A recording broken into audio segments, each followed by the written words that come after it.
Bienvenue dans le Manal Show, vous écoutez l'épisode 70 avec Guillaume Gauthier.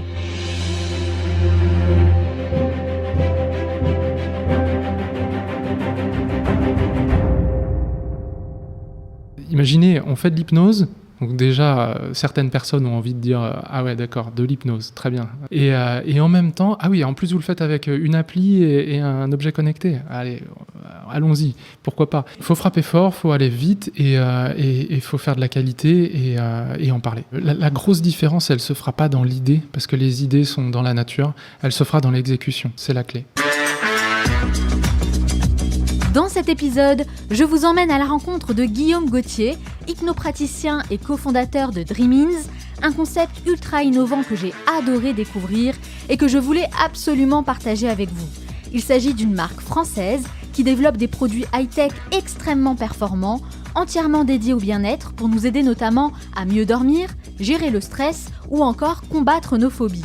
Pour ça, il a développé une technologie basée sur l'auto-hypnose, une méthode encore peu connue qui est pourtant très efficace et apporte d'excellents résultats.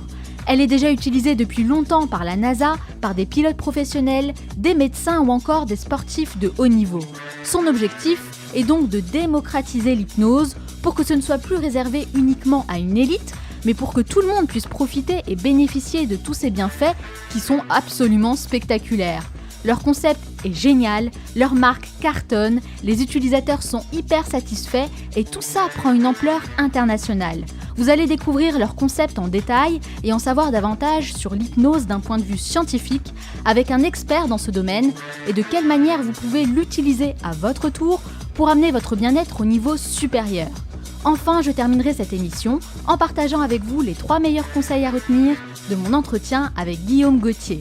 Et n'oubliez pas, certains veulent que ça arrive, d'autres aimeraient que ça arrive, et seulement quelques-uns font que ça arrive. Cette émission dure 50 minutes et pas une de plus, alors soyez attentifs et faites partie de ceux qui font que ça arrive. Passez à l'action.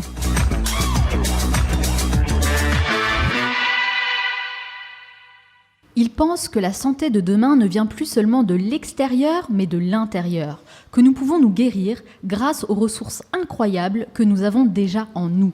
Son but est de démocratiser des techniques simples et efficaces au service du plus grand nombre. Et selon lui, l'hypnose est une solution au pouvoir extraordinaire que nous devons apprendre à utiliser. En tant qu'hypnopraticien, cela fait plus de 10 ans qu'il accompagne des sportifs de haut niveau dans leur préparation mentale et il obtient d'excellents résultats grâce à l'hypnose. C'est sa rencontre avec Kevin Kastelnik, ingénieur de formation, qui va le pousser à mettre son savoir et ses compétences au service d'une cause encore plus grande et toucher un maximum de personnes. Ils décident alors de monter ensemble la start-up Dreamins et en 2015, ils lancent le masque Hypnose. Rapidement, ils rencontrent un grand succès et les résultats sont spectaculaires. Les avis positifs se multiplient sur le web et le masque connecté compte aujourd'hui plus de 13 000 utilisateurs. Améliorer le sommeil, réduire le stress et l'anxiété, vaincre ses peurs, améliorer ses performances sportives, ce masque semble totalement révolutionner notre quotidien. Démocratiser l'hypnose, c'est son objectif et il est avec moi aujourd'hui pour répondre à mes questions. Guillaume Gauthier, bonjour. Bonjour Manal. Merci d'avoir accepté mon invitation. Merci de nous avoir invités. Alors pour commencer, Guillaume, pourquoi vous faites ce que vous faites aujourd'hui ? Je crois partager et échanger ce que, ça va faire très philosophique, mais ce que la vie a mis sur mon chemin, c'est-à-dire des outils simples, des pratiques qui permettent de se sentir mieux au quotidien et vraiment de les répandre comme je le peux, en tout cas. Et je dis je, mais comme on le peut, parce qu'on est plusieurs aujourd'hui à le faire. En tout cas, c'est une excellente raison. Ouais, c'est sympa. Et vous avez quelle formation au départ ? Parce qu'il me semble que vous n'avez pas forcément commencé avec l'hypnose. Exactement, ouais. J'ai commencé, on va dire, pour faire plus général, dans le milieu de l'industrie. Donc je suis passé de bureau d'études en bureau d'études à dessiner, par exemple, des remorques de bateaux, des ascenseurs. Donc vraiment tout un tas de je vais dire de petits jobs, parce que c'était vraiment pas ce qui m'intéressait, mais même les études m'intéressaient pas. Je l'ai fait vraiment par souci pragmatique. Il fallait faire quelque chose.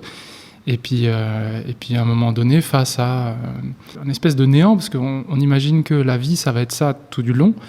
Et là, je dis non, en fait. Donc je pars en voyage. Et j'ai la chance de découvrir un livre. Donc c'est vrai que quand on part souvent en voyage, on se dit allez, c'est le clash et on verra bien ce que la vie me met devant moi. Je partais vraiment pas dans cette optique-là, c'était vraiment un ras-le-bol et j'en profite, je suis jeune, je pars. Donc il y a 10 ans, vous décidez de tout quitter pour partir en voyage. Vous partez où exactement ? Ouais, il y a un peu plus de 10 ans et je pars en Australie. Et c'est là-bas justement, lors de votre voyage, que vous avez découvert l'hypnose à travers un livre. Alors racontez-nous un petit peu comment ça s'est passé. C'est je vais essayer de la faire synthétique parce que sinon je peux m'étendre.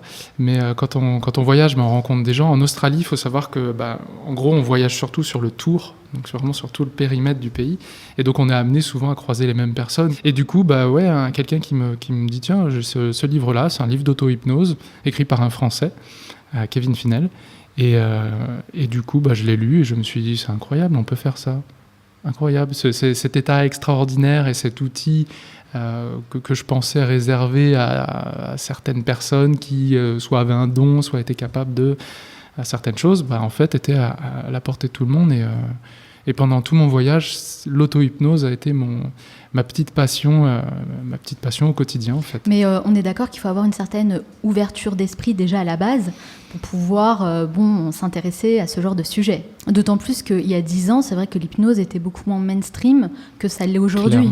Clairement. Oui, clairement. Je me souviens avoir dit à ma mère en rentrant, je sais ce que je veux faire. C'est vrai ? Je veux faire de l'hypnose. Et elle m'a dit, et c'est quasiment texto ces mots, qu'est-ce qui va pas ? Il faut qu'on parle. Sachant qu'on parle pas beaucoup dans ma famille, c'était lourd de sens. Elle pensait qu'il y avait un problème là. Exactement, c'était marrant. C'est un petit peu, l'attitude, la réaction qu'ont les gens quand on parle de l'hypnose en fait. Ça. Mais moi, il y a une question que je me pose du coup, c'est quand vous étiez enfant, vous rêviez de faire quoi ? Parce que j'imagine qu'on rêve pas de devenir professionnel de l'hypnose. Non, je ne savais pas en fait. Et c'est pour ça vraiment que je me souviens avoir été à l'époque, c'était des CIO, donc pour voir un peu comment on appelle ça, le cursus et quelles études faire. Et c'est vraiment pragmatique. Je me suis dit tiens, je vais m'orienter dans cette direction-là. Je sais qu'il y aura du travail. Et puis, je crois que j'avais retenu la phrase d'un prof qui m'avait dit une passion, ça ne naît pas forcément, ça se crée. Et je me suis dit, ma foi, il a peut-être raison, on va la créer. Ça s'est pas passé. Je dis pas qu'il a tort. En tout cas, je dis que pour moi, ça n'a pas fonctionné. Ça n'a pas fonctionné pour vous de créer la passion ? Non, et le pire, c'est qu'après, on continue, on va au bout de ses études, on se dit, là, j'arrête les frais, là. À un moment donné, c'est fini, il faut que je trouve autre chose. Et puis on se met sur le marché du travail, et on se met sur le marché du travail. Alors au début, je reniais mon diplôme, il faisait même pas partie de mon CV. Et sauf que je me retrouvais à faire des jobs vraiment pas intéressants et rébarbatifs. Et ça collait pas, ça m'allait pas. Parfois, on a besoin d'un long voyage, d'aller loin, comme vous l'avez fait en Australie. Exactement. Pour vraiment découvrir sa vocation, découvrir de nouvelles choses, avoir, vous savez, le déclic que tout le monde attend. Et c'est peut-être ça, finalement, qui manque dans le cursus scolaire. C'est une chance. Moi, j'ai eu la chance d'avoir des parents qui m'ont soutenu, le mot est fort, mais en tout cas, qui m'ont permis d'avoir le temps, de prendre du temps. Et ce temps-là, c'est celui qui permet de partir en voyage, de se remettre en question et pas de foncer tête baissée avec il faut que je gagne ma croûte et puis tant pis, on verra bien plus tard. Sauf que plus tard, les années passent. Donc j'allais dire prendre le risque, mais c'est pas du tout ça, il faut prendre le temps. Alors, c'est au retour de votre voyage en Australie que vous décidez de vous former à l'hypnose, c'est bien ça ? Oui, complètement. Alors, comment ça s'est fait ? Je suis allé à la fin de mon bouquin, j'ai vu un site internet, je suis allé dessus. Vous avez fait vos propres recherches ? J'ai fait mes propres recherches, j'ai regardé un petit peu les écoles qu'il y avait, qui formaient. C'est vrai qu'à l'époque, il n'y avait pas forcément encore de DU, c'était marginal en fait. Et en tout cas, j'ai bien accroché avec cette école, qui est l'Arche à Paris, et avec les personnes qui travaillaient. Et en me formant, j'ai découvert vraiment... Plus qu'une passion, j'ai découvert la thérapie, parce que c'était pas que l'hypnose, c'était vraiment... Ça devient plus concret, en fait. Oui, ça devient concret, puis j'ai découvert vraiment accompagner les gens, et là, ça avait un sens, et puis de voir ce qui se passe, et effectivement, les résultats sont très rapides. C'est pour ça qu'on appelle ça de la thérapie brève. Et puis une personne qui va mieux, c'est toujours agréable. En tout cas, c'est très sérieux. Et je tiens à le souligner parce que c'est vrai que moi, j'ai remarqué, quand on parle d'hypnose ou d'auto-hypnose, notamment dans les médias, c'est souvent avec un air à la limite de la condescendance. Ou alors, c'est pour faire le show en prime time, vous savez, avec Arthur et Mesmer. le mec qui demande au public de faire la girafe, de faire le singe, tout ça. Complètement. Ouais. Et la réalité, c'est quoi ? C'est que c'est un sujet sérieux et que l'hypnose, il est utilisé aujourd'hui par des sportifs de haut niveau pour améliorer leur performance. L'hypnose est aussi utilisée dans les blocs opératoires de certains hôpitaux, c'est vrai. Depuis de nombreuses années aussi par les marins qui effectuent de longues traversées en solitaire, par la NASA, dans le cursus de formation des cosmonautes. Donc c'est quand même incroyable. Vous accompagnez quel type de personnes aujourd'hui ? Alors moi, pour rester dans la voile, j'ai réduit la voilure, c'est-à-dire qu'aujourd'hui, avec l'entreprise, je prends vraiment des demandes rares. Vous investissez beaucoup plus en fait dans le développement de Dreamins. Oui, c'est pas beaucoup plus, c'est à 100% en fait. C'est à 100% depuis plusieurs années et c'est vrai qu'on compte pas les heures. Mais vous avez pratiqué pendant de nombreuses années, plus de 10 ans. Oui, largement en fait. Vous avez accompagné des sportifs de haut niveau, il me semble. Moi aujourd'hui, j'accompagne de manière standard, c'est-à-dire des personnes qui vont autant avoir des problèmes du quotidien que des sportifs. Mais de manière très mesurée, et l'entreprise prenant tout mon temps. Alors justement, en parlant d'entreprise, vous n'avez pas lancé Dreaming seul, comme j'ai dit dans la présentation, vous l'avez lancé avec Kevin Kastelnik. Merci. Il y a quelques années, donc, vous le rencontrez d'une manière assez originale. Est-ce que vous pouvez nous raconter un petit peu cette anecdote ? Oui, bien sûr. Pour moi, en tout cas, tout a un sens quand on le regarde du futur, donc d'aujourd'hui, et qu'on regarde le passé. On se dit, mais c'est incroyable, j'ai pas découvert l'hypnose par hasard, je me suis pas fait cambrioler par hasard, parce que c'est ce qui s'est passé à l'origine. On était tous les deux dans une même résidence et c'était mon voisin du dessus.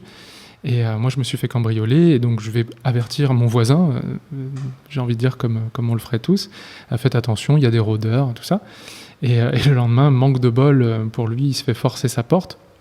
Et on va dire, il a de la chance quand même, c'est-à-dire qu'il ne rentre pas dans l'appartement parce qu'ils ont cassé le barillet.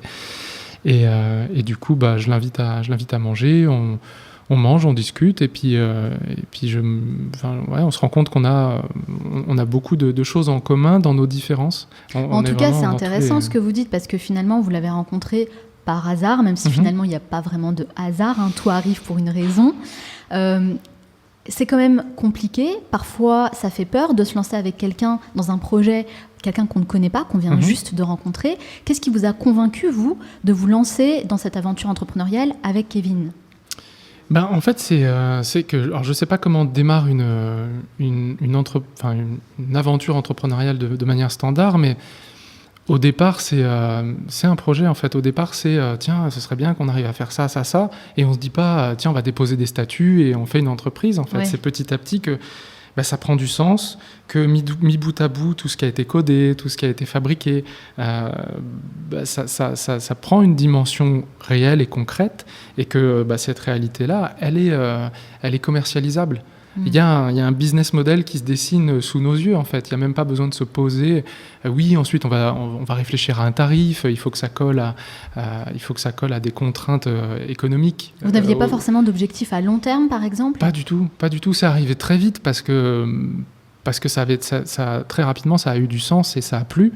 Donc c'est vraiment un pas à pas, en fait. C'est pas à pas, et on découvre l'horizon qui se rapproche, en fait.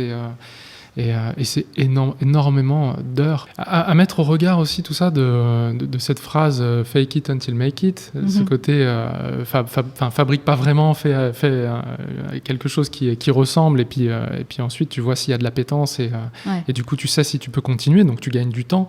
Nous, on a essayé de prendre cette phrase-là, c'est-à-dire qu'à chaque fois on faisait au minimum, mais au minimum pour nous, et c'est là où on se retrouvait dans nos points communs avec Kevin, c'est que notre minimum, il est quand même... Vous avez une certaine exigence. Exactement. Ouais. Alors je le dis pas forcément comme une qualité, c'est-à-dire que ça peut faire perdre énormément de temps aussi, parce qu'on se dit non, on ne montre pas tant qu'il y a un fil qui dépasse, tant que ça c'est pas droit, tant que ça c'est pas rond. Ça c'est le problème du perfectionnisme.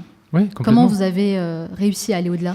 Je crois que le fait d'être deux aide pas mal, parce que des fois il y en a un qui est accélérateur et l'autre qui est le frein, et puis c'est inversement quand on se dit non, on le sort pas comme ça, ouais mais regarde là, t'as vu, c'est le moment, en fait. Il y a aussi je suis désolé pour les anglicismes, mais moi, je vais le faire en français. Il y a ce bon moment, en fait, pour lancer ce time to market. De toute façon, moi, je fais beaucoup d'anglicisme dans le podcast, tout le monde le sait, donc il n'y a pas de souci.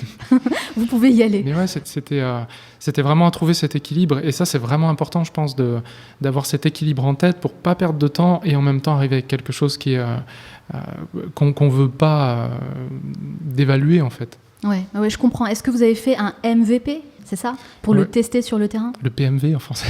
Le PMV. Ouais, on l'a fait et en même temps, quand on l'a fait, alors c'est la version avant celui-là en termes de forme, quand on l'a fait, tout de suite c'est des kinés sur un cabinet de kinés sur Avignon qui nous ont dit, en communiquant un peu sur Facebook, qui nous ont dit, mais nous on veut l'utiliser.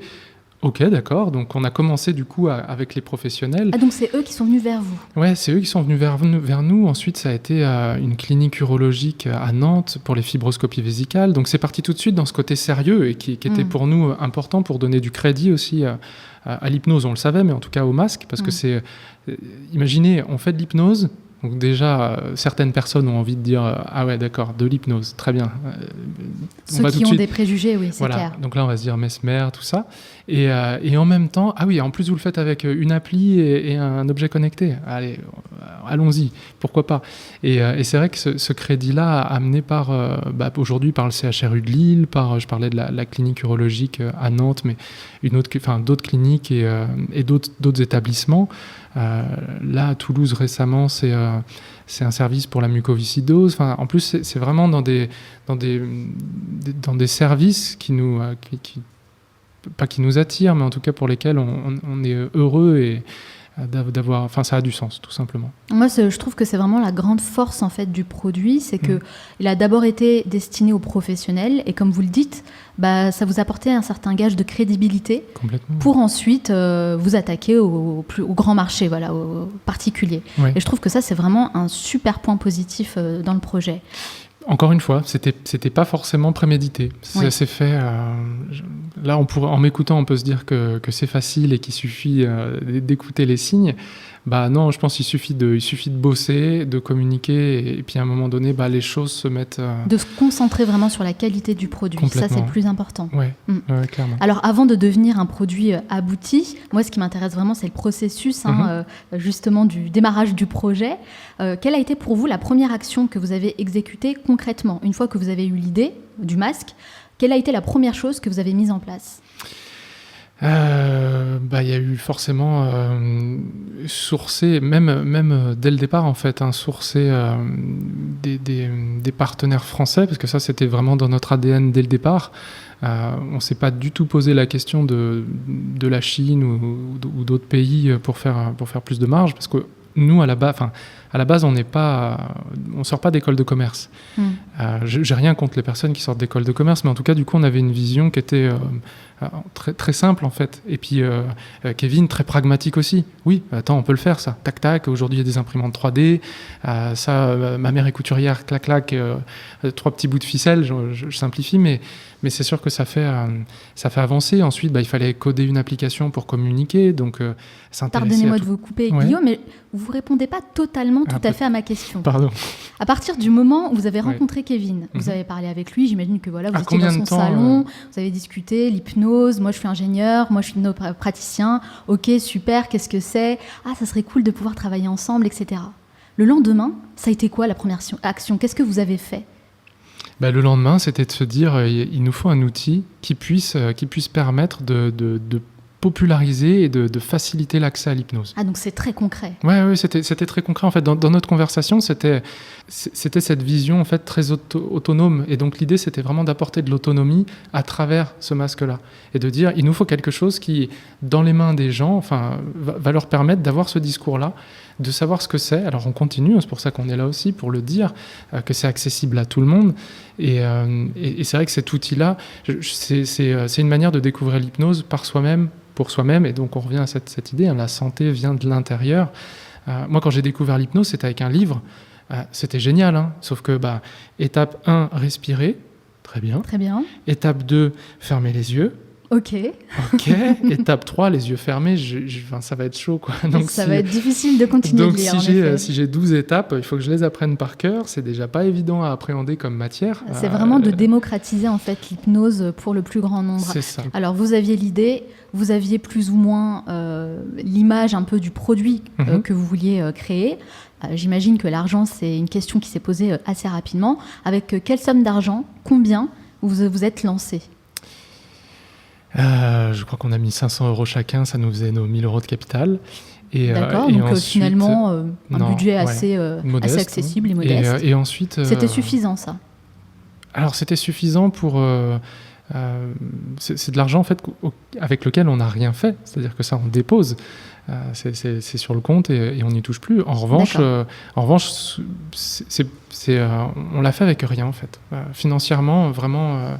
J'imagine que ça demande quand même de l'argent pour développer le produit. Ça demande du temps, en fait. Les capacités, on les a vues en interne. Vraiment, quand il a fallu commencer à communiquer, même là, tout ce qu'on voit là sur le packaging, c'est nous.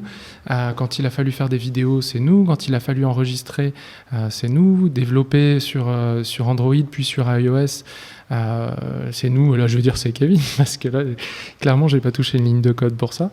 Mais c'est à chaque fois, en fait, on a fait avec les moyens du bord. Avec les moyens du bord. C'est vrai que souvent je dis des bouts de ficelle, mais c'est plus que ça, en fait, parce que c'est nos métiers à nous, autant Kevin de son côté que moi du mien. Donc on a rapidement, en tout cas, été capable de produire quelque chose de qualité, en tout cas ce MVP, ce premier produit de qualité, sans être en toute humilité.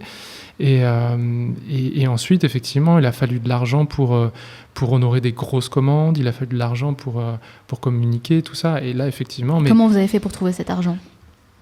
Comment on a fait je crois que c'est un acompte au départ du premier partenaire du distributeur. Donc, est-ce que vous avez levé des fonds, par exemple ? Alors non, parce que quand on a commencé à se rapprocher de certaines banques, c'était « Ah ouais, c'est bien, vous faites de l'hypnose. » Et prouvez-nous que ça marche. Ok. Faites un crowdfunding pour. Welcome in France. Ouais, bien sûr. En plus, nous, on faisait de l'hypnose, donc déjà, quand on a une idée et qu'en plus c'est de l'hypnose, c'était très compliqué. Et vraiment, on est allé en voir plus d'un. Donc c'était compliqué. Et à chaque fois, c'était mais pourquoi vous faites pas un petit crowdfunding comme ça, on voit que ça marche et puis derrière, on vous suit. Mais parce qu'on n'a pas le temps, en fait, et que faire Merci un crowdfunding, pour l'idée, on n'y avait pas pensé. Un crowdfunding, le faire bien, mine de rien, on le sait pas, mais ça demande de l'argent, en fait. Oui, c'est clair. Et du coup, ça demande beaucoup d'argent parce qu'il y a aussi beaucoup de communication autour du crowd. Il y a énormément de communication et que finalement, c'est nos premiers cercles qui vont amener en fait cette somme. Donc, et une fois que ça aura bien pris, effectivement, ça va être relayé, mais pour ça. Donc c'est quoi, vous êtes allé chercher de l'argent chez l'entourage, des gens qui vous ont fait confiance ? Ouais, alors ça paraît vraiment bizarre, mais on a commencé à le faire au début. Donc je disais vraiment sans argent. Donc quand on équipait des professionnels, on n'avait toujours pas levé d'argent. Là, par exemple, on a le masque. Vous nous avez apporté un exemplaire sous les yeux. Au départ, vous achetiez où en fait le masque en tant que tel, sans parler de ce qu'il y a à l'intérieur, de la technologie qu'il y a. Alors le masque, on le fabriquait. C'est-à-dire que... Donc c'était pas une récupération des masques pour dormir chez Air France ? Pas du tout. Non. Ça a été dessiné. Non, alors j'aurais pu en ramener en pâte Fimo, donc les pâtes qui vont durcir, on dirait un masque de super-héros. Donc il y a plusieurs versions qui, j'espère, seront collector un jour. Ça m'intéresse, moi, de voir toutes les versions, justement. Non, c'est amusant, mais après, ça a vite pris cette forme-là parce que c'est censé, en fait. Il fallait que ce soit léger parce que il permet... on va pouvoir dormir avec. Il n'y a pas que le côté hypnose, il y a aussi la rééducation au sommeil. Donc, c'était assez simple. Il fallait que le nez passe. Donc, on n'a pas réinventé la poudre en termes de forme, en fait. Donc c'est vrai que rapidement, ça a pris cette forme-là. On a découpé des mousses, je l'ai sous les yeux, comme je le disais, j'ai un exemplaire sous les yeux. Est-ce que vous pouvez nous expliquer rapidement le concept du masque hypnose ? À quoi ça sert ? Comment ça fonctionne ? Alors le masque hypnose, tel qu'on le décrit, c'est le premier masque d'hypnose connecté à une application mobile dans laquelle on va retrouver toute une bibliothèque de sessions qui sont en fait des programmes d'auto-hypnose. Et un programme d'auto-hypnose, c'est du son. C'est-à-dire que c'est une voix qui nous guide sur une ambiance en particulier. Le son est spatialisé. Donc l'idée, c'est vraiment déjà de manière auditive d'immerger l'utilisateur. Et le masque, lui, va proposer des lumières et des vibrations synchronisé sur le récit hypnotique. Donc l'idée, c'est vraiment d'avoir quelque chose de cohérent et de proposer, les yeux fermés, une immersion. Et donc là, la personne, c'est pour ça que je prenais l'image l'analogie du cinéma, c'est que quand on est au cinéma, on regarde un écran, c'est faux, hein, c'est un faisceau, c'est des décors, c'est des acteurs, tout ça. Et pour autant, à un moment donné, on se laisse porter, en fait. C'est-à-dire qu'on va commencer, à travers cette fiction, à ressentir des émotions. Et ces émotions vont être réelles. Autant de la peur que de la tristesse, que de la joie, on va les ressentir. L'hypnose, c'est ça. Et donc, à travers le masque, de manière subtile, c'est-à-dire que c'est les yeux fermés, donc il n'y a pas d'image, on va aider la personne à se fabriquer ses propres images. Et l'idée de l'auto-hypnose, de l'hypnose, et en tout cas de ces techniques-là, c'est de ramener, non pas du contrôle, parce qu'on pourrait dire, oui, mais on contrôle déjà tellement de choses dans nos vies, mais au moins de ramener de la conscience et être capable de se dire, tiens, peut-être que ça, je peux le modifier, en fait, cet apprentissage-là qui s'est mis en place de cette manière-là, parce qu'une phobie, c'est ni plus ni moins qu'un apprentissage, on peut le désapprendre et le réapprendre autrement, en fait. Il faut imaginer qu'à l'intérieur de nous, il y a cette partie qui fait au mieux. Elle fait au mieux et elle fait avec ce qu'elle a, avec les outils qu'elle a accumulés depuis qu'on est né. Et donc là, l'idée, c'est de désapprendre pour réapprendre de manière plus intéressante. Ça me plaît bien en tout cas, comme idée. Simple. Bon, en tout cas, moi, Guillaume, en préparant cet entretien, j'ai appris qu'on pouvait faire plein de choses grâce à l'hypnose. On peut travailler sur nos peurs, sur nos phobies, sur nos angoisses. On peut même auto-gérer ces périodes de sommeil, hein, vous l'avez dit tout à l'heure.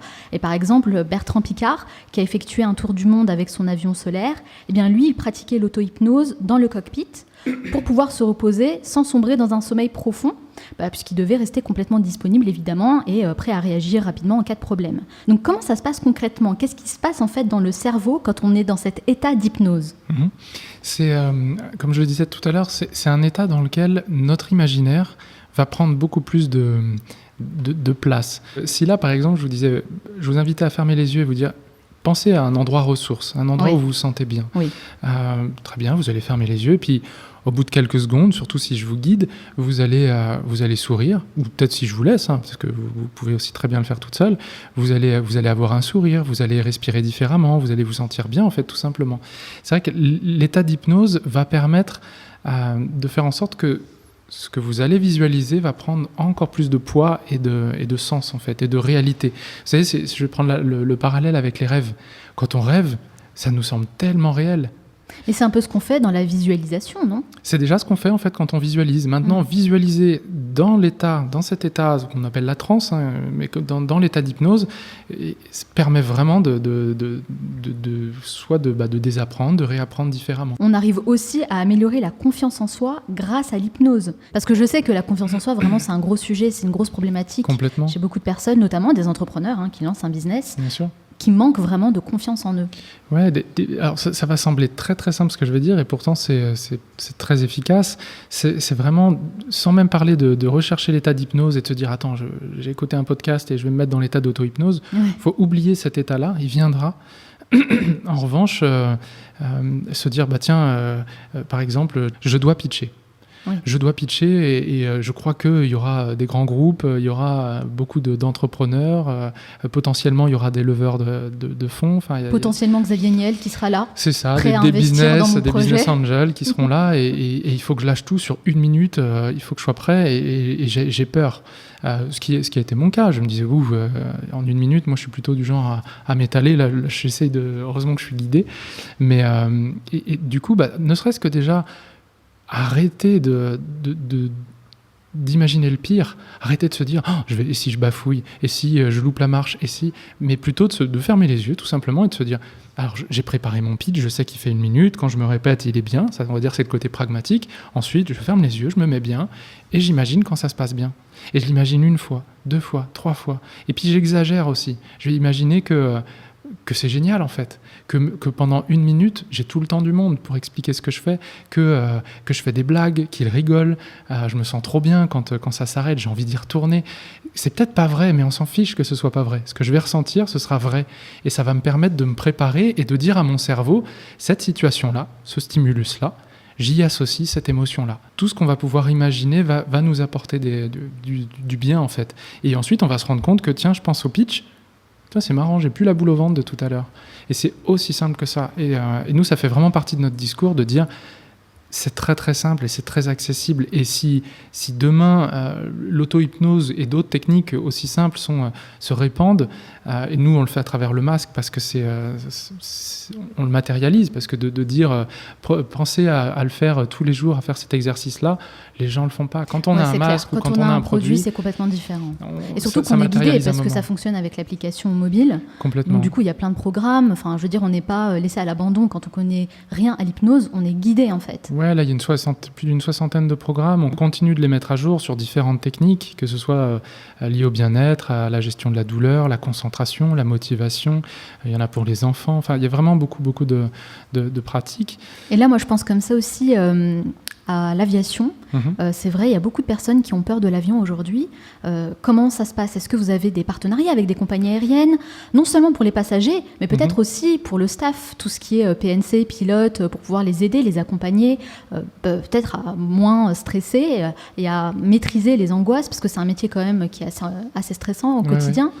Est-ce que vous avez des retours par rapport à ça ? On a été aussi approché effectivement par certaines compagnies aériennes.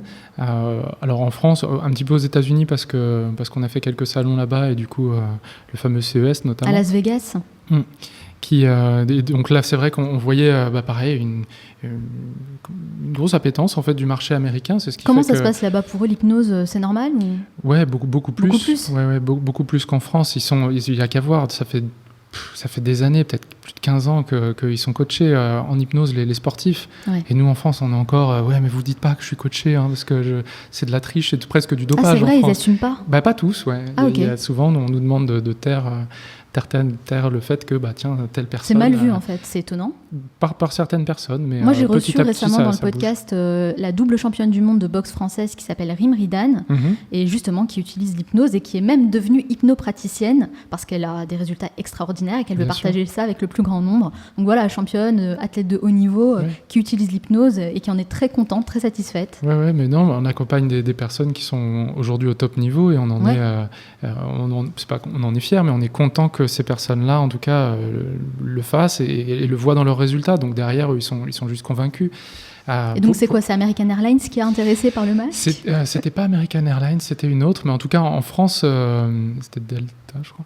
Delta. Emirates. Et en France, en tout cas, oui, on a commencé à travailler avec Air France, avec Hop, et puis avec le personnel navigant aussi, donc avec les pilotes, pour avoir aussi leur retour. On a travaillé aussi, et on travaille toujours avec les armées, avec les pompiers de Paris, donc les masques sont vraiment, et nous c'était ça aussi notre plaisir, c'était de se retrouver dans des endroits complètement insolites, et puis d'équiper à chaque fois des métiers un peu d'exception auxquels on n'a pas accès. Votre marché en fait est immense. Alors est-ce que vous pensez vous faire racheter par Google d'ici combien de temps déjà, et à quel prix ? Ça c'est la question. Oui, c'est un podcast, donc ça va rester sur Internet. C'est pas du tout l'objectif. Nous, l'objectif, c'est vraiment pas de se faire racheter là. On a vraiment des choses à faire et à développer. Et c'est continuer de se faire plaisir avec les produits auxquels on croit et qu'on veut voir sur le marché. Et on voudrait pas dénaturer ce qu'on a envie de mettre en place en fait. Et que les produits soient, par exemple, partent en Chine, soient faits parce que la marge est 3 fois plus intéressante, parce que nous, non, c'est pas notre ADN. Donc, c'est viable comme ça. On grossit peut-être à notre vitesse à nous, peut-être moins vite que certains, mais au moins on le fait. Et je parlais tout à l'heure d'estime. On est en plein dedans, c'est-à-dire que nous, on a une bonne estime de nous-mêmes en tant que société.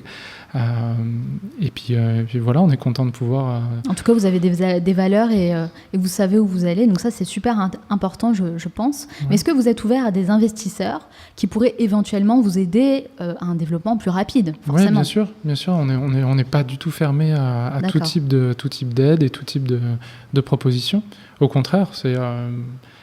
Les rencontres ont déjà énormément fait dans notre parcours et elles sont les bienvenues. D'accord, écoutez, c'est un message en tout cas qu'on lance, pourquoi pas. Moi, bouteille. je crois en vous, alors gentil. pourquoi pas, et en votre produit surtout. Je pourrais peut-être investir un petit peu chez Dreamins. On va ouvrir le capital. Il y a encore pas mal de produits à venir, donc pourquoi pas. Il y a de quoi jouer. Montre connectée, Google Glass, casque de réalité virtuelle ou masque hypnose, on est clairement rentré dans une nouvelle ère, celle de l'humain augmenté par la machine/technologie.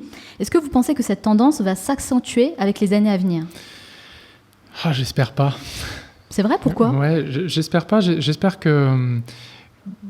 parce que je sais pas jusqu'où ça va aller et je sais pas à quel point c'est indispensable pour l'homme.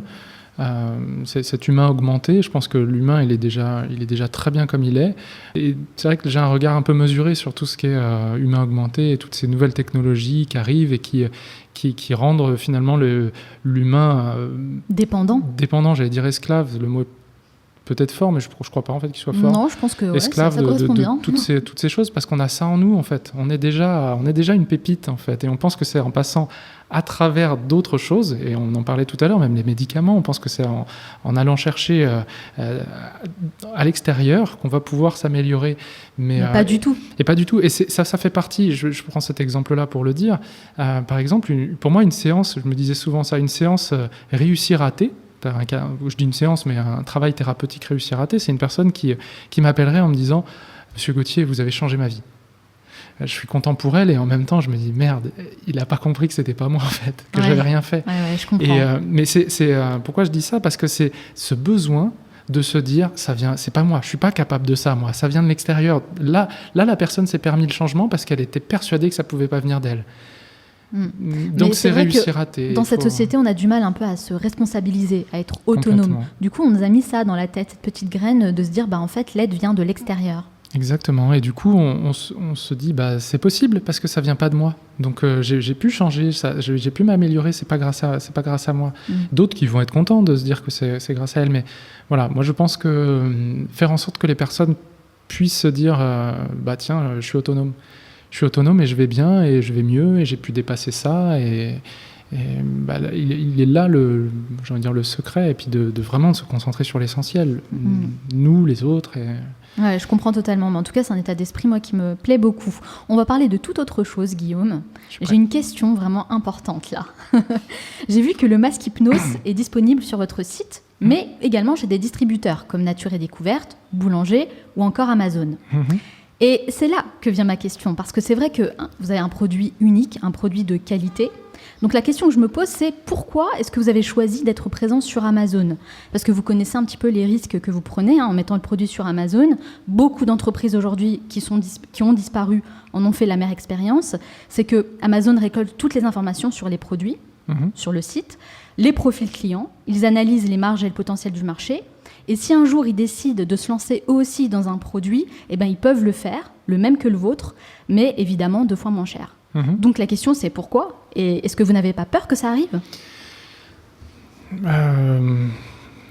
On n'a pas beaucoup de peur en fait. Mais c'est une réalité, Amazon aujourd'hui, c'est un ogre vraiment qui mange tout ce qu'il a en fait. Et là vous leur donnez de la data, des informations précieuses. Ouais, après c'est une manière de le voir. Il y a une autre manière de le voir, c'est de se dire que y a plein de gens qui achètent sur Amazon et qui sont rassurés par le fait d'acheter sur Amazon. Donc c'est pour ça que je disais qu'on peut pas se mettre non plus trop de contraintes. En fait, on peut pas tout avoir. Je sais pas. Répondre oui, ce serait trop rapide parce que c'est une phrase qui veut tout dire. Mais par contre. Je crois qu'on a confiance aussi, parce que quand on parlait tout à l'heure de communication, quand on commence à communiquer, je vais prendre l'exemple du premier CES qu'on a fait, donc c'était en 2018, on se dit, là on va au CES, il y aura toutes les nationalités, dont les nationalités asiatiques, on prend le risque d'être copié rapidement. Ouais. On verra le temps que ça prend. On est arrivé en 2019, toujours pas copié, on refait le CES, on se dit bon, on prend le risque d'être copié avec ce nouveau produit. En tout cas, c'est un risque et de toute façon, c'est incontournable. C'est un risque, mais c'est un risque pour tout le monde. Et après, nous, on y croyait. On croit aussi dans notre barrière à l'entrée, qui est peut-être moins dans la technique que dans la technologie qui est là sous nos yeux, mais aussi dans ce qu'on propose dans l'application, qui représente énormément d'heures d'enregistrement, de techniques. Tout est spatialisé. Enfin, il y a vraiment tout un travail. Et c'est vrai que en général, les Chinois vont copier ce qui peut être rapidement mis sur le marché. Il n'y aura pas la même qualité, c'est clair. Et la qualité, j'imagine qu'elle sera clairement différente. Ouais. Maintenant, on prend forcément ce risque-là. L'idée, c'est d'être les plus rapides. Vous avancez, c'est ça. Vous avancez rapidement en plus, sans trop forcément vous poser de questions. Et finalement, c'est peut-être la meilleure approche à avoir. C'est ce qu'on s'est dit dès le départ. C'est vrai que moi, j'étais beaucoup plus craintif que Kevin. Et pour le coup, là-dessus, il avait raison sur le fait qu'il faut être les plus rapides. On retient ceux qui sont là les premiers et qui ont les meilleurs produits. Il faut frapper fort, il faut aller vite et il faut faire de la qualité et en parler. C'est super intéressant en tout cas. Parce qu'il y a énormément d'entreprises aujourd'hui, de nouvelles marques qui se lancent et qui ont peur de parler de leurs projets, qui cachent un petit peu ce qu'ils font. Il faut en parler, il ne faut pas avoir peur. De toute façon, j'ai envie de dire, la concurrence, elle est inévitable. Et la grosse différence, elle ne se fera pas dans l'idée, parce que les idées sont dans la nature, elle se fera dans l'exécution. Exécuter rapidement, c'est ce qu'il faut retenir. Clairement.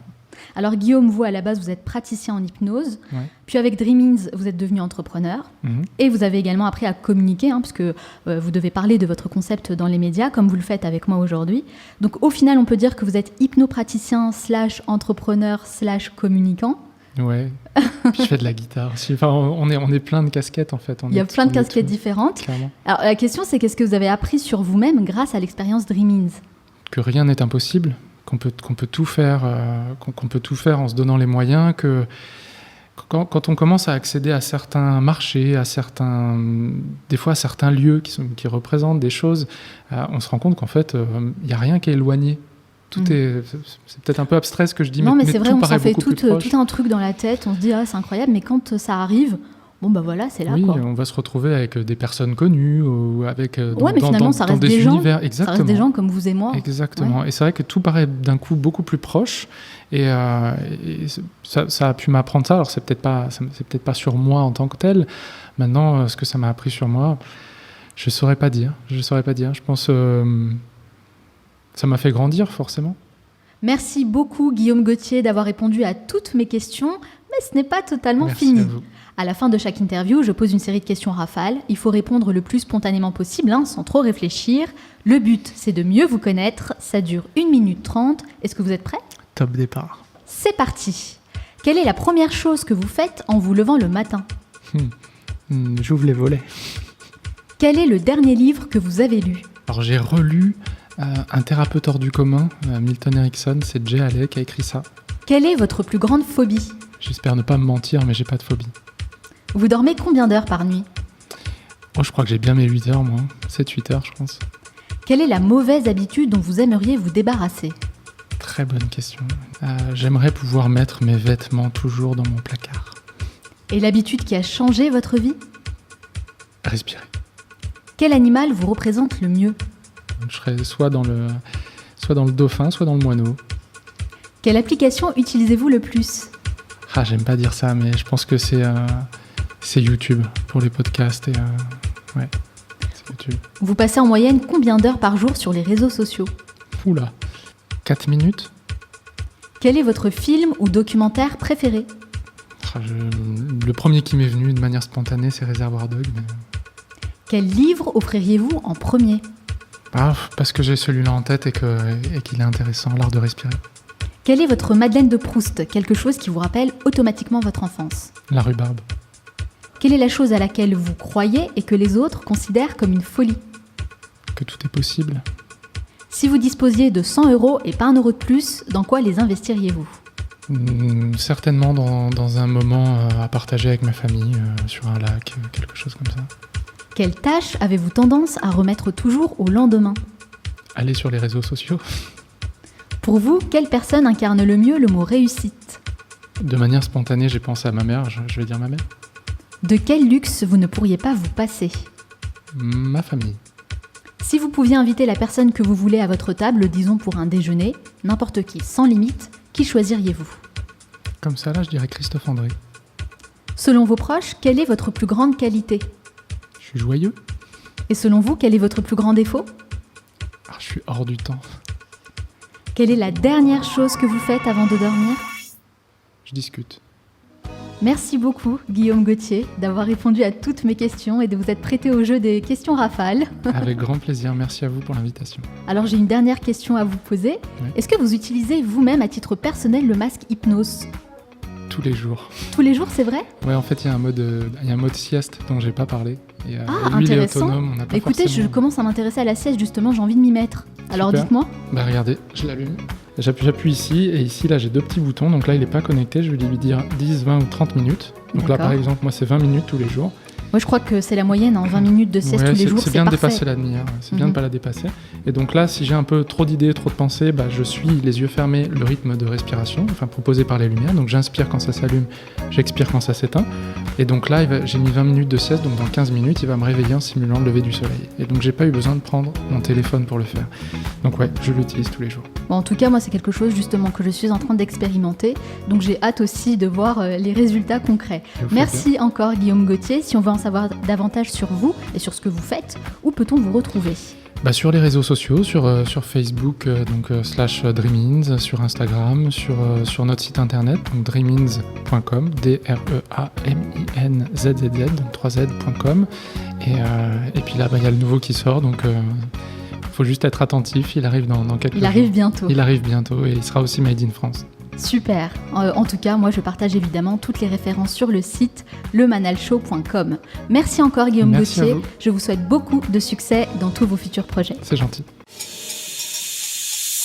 Nous arrivons à la fin de cette émission, mais avant de vous quitter, j'aimerais partager avec vous les 3 meilleurs conseils à retenir de mon entretien avec Guillaume Gauthier. Conseil numéro 1, si vous lancez un business, commencez par tester votre produit. Pour ça, utilisez la stratégie MVP, Minimum Viable Product, qui consiste tout simplement à développer une version minimaliste du produit avec les fonctions essentielles pour le mettre sur le marché le plus rapidement possible. Grâce à cette méthode, vous allez vous confronter très vite aux avis des clients et comprendre ce qui va et ce qui ne va pas, ce que vous devez garder et ce que vous devez améliorer.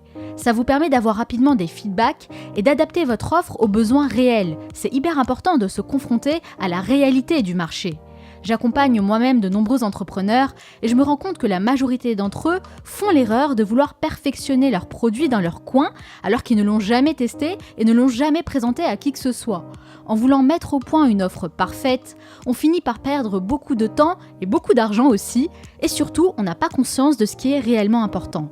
Donc, si vous vous lancez dans un business, quel qu'il soit, pensez tout de suite Minimum Viable Product pour voir si votre idée a du potentiel et si elle intéresse vraiment les gens.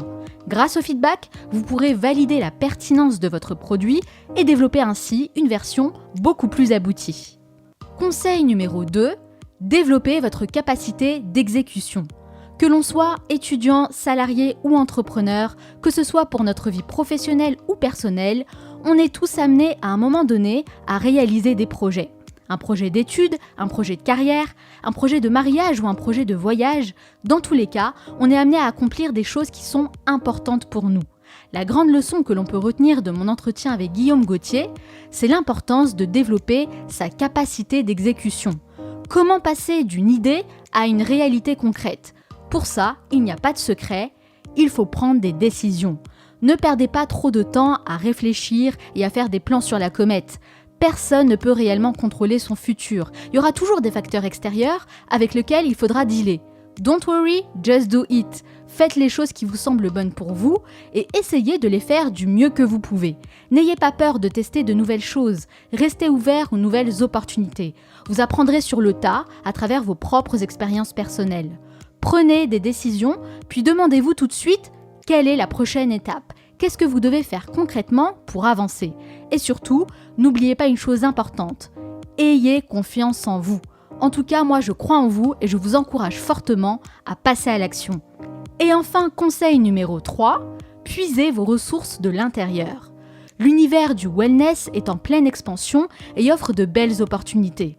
Les gens s'intéressent de plus en plus au bien-être de manière générale et c'est quelque chose qui tend à se développer. Personnellement, j'étudie toutes les thématiques liées au bien-être depuis quelques années déjà et j'en ai fait ma spécialité. Je suis convaincue que le succès passe d'abord par le niveau d'épanouissement personnel. C'est en étant heureux qu'on devient plus performant. Je mène des recherches approfondies sur le sujet et j'ai répertorié des outils et des méthodes très concrètes qui favorisent notre bien-être au quotidien. À travers cet entretien avec Guillaume Gauthier, j'ai découvert l'hypnose sous un autre angle. C'est fascinant de voir tout ce qu'on peut faire en activant certaines parties bien précises de notre cerveau. En réalité, tout se passe dans la tête. Et je trouve que c'est absolument génial de se dire que tout vient de l'intérieur. On a tous le potentiel pour améliorer notre bien-être, en puisant les ressources incroyables que l'on possède déjà à l'intérieur de nous. Et je pense réellement que l'équipe de Dreamins fait un excellent travail en voulant élargir la pratique de l'auto-hypnose et la rendre accessible à tous. J'espère que cet épisode vous a plu et que ça vous a permis d'en savoir davantage sur l'hypnose grâce à l'expertise de mon invité Guillaume Gauthier qui a délivré énormément de valeur. Personnellement, c'est quelque chose qui m'a toujours intéressée et je suis très contente d'avoir pu poser toutes mes questions à un spécialiste en ayant des réponses aussi qualitatives. Si vous avez apprécié cet épisode, n'oubliez pas de soutenir mon travail en laissant 5 étoiles sur Apple Podcast pour faire grimper la visibilité du Manal Show. Donc si vous ne l'avez pas encore fait, prenez 2 petites minutes pour laisser un avis positif et c'est comme ça que vous pouvez m'aider à monter dans le classement des meilleurs podcasts. Donc je compte sur vous. Mais ce n'est pas totalement fini. Le Manal Show, c'est plus qu'un podcast. C'est une école alternative pour continuer d'apprendre de nouvelles choses et s'améliorer dans tous les domaines de notre vie. Donc si vous souhaitez aller encore plus loin et accéder à tout ce que j'envoie chaque semaine aux membres du club privé, vous pouvez vous aussi vous abonner gratuitement sur lemanalshow.com. Surveillez bien vos boîtes mail car vous allez recevoir des contenus à haute valeur ajoutée qui sont destinés uniquement aux abonnés. Je vous envoie vraiment le meilleur du meilleur. Je prends un soin tout particulier à réaliser ces contenus et on peut dire que c'est un peu the cherry on the cake pour toutes les personnes qui apprécient déjà le podcast. Donc rejoignez le club privé dès maintenant en vous abonnant sur le site lemanalshow.com. Je vous remercie d'être resté jusqu'au bout. Nous, on se retrouve très bientôt pour un nouvel épisode. Ciao!